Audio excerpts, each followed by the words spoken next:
යාළුවනේ දෙවෙනි කප්පාදු කරන්න කලින් මෙන්න මේ විදිහට මම වගා භූමිය සම්පූර්ණයෙන්ම සුද්ධ පවිත්‍ර කළා. මේ පැලයාවට පිරිසිදු කරගෙන තියෙන උදුළු ගාලා ඔයගොල්ලන්ට පේනවාද මම කලින් දාපු වීඩියෝ එකත් එක්ක බලද්දි වගා භූමිය තිබ්බේ කොහොමද දැන් තියෙන තත්ත්වේ.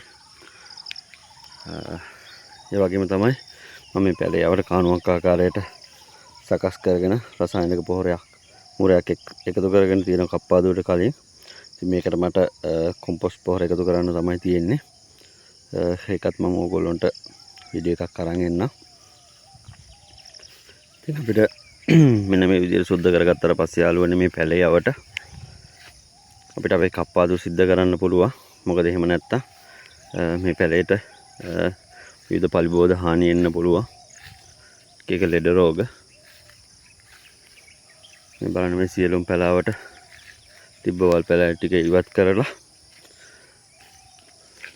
උදැල්ලකින් අඩි 3මාරක පමණ විස්කම්බයක් තියෙන විදියට පැලෑවට මම උදුරු වාගෙන ලෑස්ති කරගෙන තියෙනවා. මේ හැම පැලයක්ම යාළුවනේ මෙහෙම කරගත්තාම අපිට මේ පැලේට අවශ්‍ය පොහොර අපි යොදන බෙහෙත් තාමත් ඉක්මනට අවශෝෂණය කරගෙන මේ පැලේ වේගෙන් වර්ධනය වෙනවා. ඒ නිසා තමයි මම මේ විදිහට මේක සුද්ධ කරගත්තේ මේ පැලාවට. ඉතින් ඔයගොල්ලෝගේ වගාවේ පළවෙනියටම මූලිකවම තේරුම් ගන්න ඕන දේ තමයි මේ සියලුම පැල නිරෝගීව තියෙන්න නම් මේ වගේ වර්ධනය සිද්ධ වෙන්න මේ විදිහට පිරිසුදුව මේ පැලයාවට භූමිය තියෙන්න ඕන. එහෙනම් යාළුවනේ ආයෙත් වීඩියෝ එකක් කරා මම ඉක්මනට එන්න. අපි දෙවෙනි කප්පාදු වල ලෑස්ති වෙනවා. මේකට අවශ්‍ය කොම්පොස්ට් පොහොර ටික එකතු කරගත්තට පස්සේ මේවට අපි සකස් කරගත්ත කාණුව වගේ තියෙන ටික වහ ගන්න ඕනේ පස් වලින්.